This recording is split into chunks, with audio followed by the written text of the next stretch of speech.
Okay, we're gonna get right down to brass tacks here, as they say. Brass tacks, which means I'm gonna try not to ramble. Well, the pile of crap here is getting more and more. But anyway, see, I'm rambling already. The new book of poetry is, for all points and purposes, done. I'm just doing the second pass of proofing, and it will be the last pass. Because, like I said in an earlier video blog, if you keep going over and over things, you're going to constantly be amending and getting really silly about it all. So I've fixed so far all the things that have been nagging me. So then it's off. It'll be off, and I'm hoping for late summer. It's already end of June, believe it or not. July will be Wednesday. This is Monday, so yeah. 4th of July coming around, all the explosions and all that great stuff. So anyway, here's the cover for Pirate Conductor.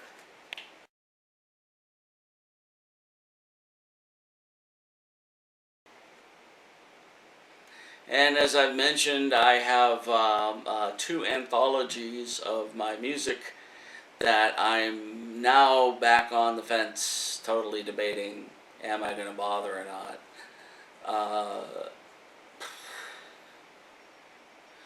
But anyway, I do have like the artwork already put together, and I have all the songs, in the MP3 and WAV formats. So it's just a matter of uploading it. But I don't want to do it now. It's too early. No sooner than 2018, if I do it at all. And so there are 2. One covers the 1983 to 2003 period, and that'll be called Diligence. And here's the cover that'll be on iTunes and CD Baby and everything for that.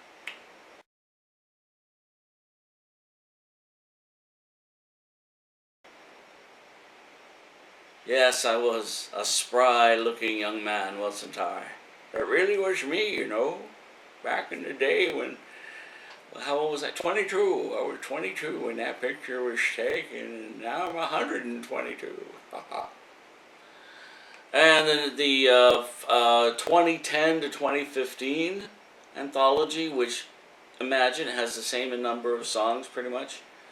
So I got just as much done in 2010 to 2015 than I did in 20 years prior. But actually, frankly, there's a zillion more songs I recorded. Of course, a zillion that I wrote that never were recorded, except for copyright purposes. So no, it's not about output as far as what I did. It's what I managed to make listenable, and the emphasis on listenable. Many of the songs on Diligence were 4-track wonders done in my basement, which all but for the saving grace of 15 IPS tape speed and Dolby, those would be completely worthless. But because of that combo, 15 IPS tape speed being an industry standard when tape was the way to go, and of course Dolby, the noise reduction, and of course using a mastering software that I can adjust volumes, and I can even do more noise reduction without cutting sound quality out, which is so important. Sometimes extra noise reduce something and you actually hear like dropout. Those of you who remember tape dropout, yeah. So anyway, did I tell you? Oh yeah, the artwork for Perseverance, if I haven't done it already.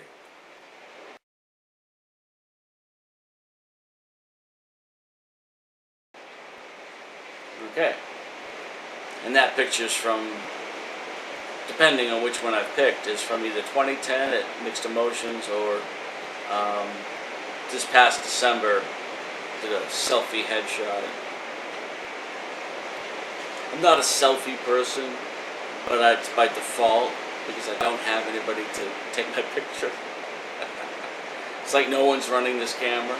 I turned it on. I sat down. One-man show here, folks. DIY at its max. Do it yourself, and it's raining cats and dogs. I'd say dogs and cats, but it's really cats and dogs. If you listen closely, you can hear them meowing and barking. Well, that's about it for anything relevant to the creative process. Bathroom floor got fixed finally, so that's nice. I'm hoping now that that's the end of the unexpected, chunks of money going out. Of course, I know probably won't be because life isn't like that. And then that's it. Oh, and this t-shirt, just in case. Yeah, this is for my good friend Nicole, who was going to find out just this past week if she was completely leukemia clear, but the doctors decided to push it up, the big test, until the end of July. So she has this whole month and then change, because after they do the test, they have to run the test, test the spinal fluid. They do a spinal extraction, and it's just going to be lots of worry, and it's hard not to. How can you not? It's been 2 years that she's been under intense chemo, and what this would mean would be the end of chemo if she's done with cancer. There's no cancer cells, she's done with chemo. If there were any cancer cells, she's back to square one. They have to start over. That's all they know to do. So that wouldn't be very good, considering the intense chemo she was under nearly killed her twice. Even though being clear, because of the chemo, she has problems with her liver, spleen, kidneys, and eyes. So, chemo is the cure that kills. It can kill. I've known children that I've become supporters of on Facebook who were cleared of cancer, but because of the lingering side effects of chemo, they died anyway. They died because of chemo. Now, God bless, this does not happen to Nicole. That they can, repair her liver and kidneys and spleen and fix her eyesight. Anyway, God bless her. And God bless all of you, okay? Thanks a bunch.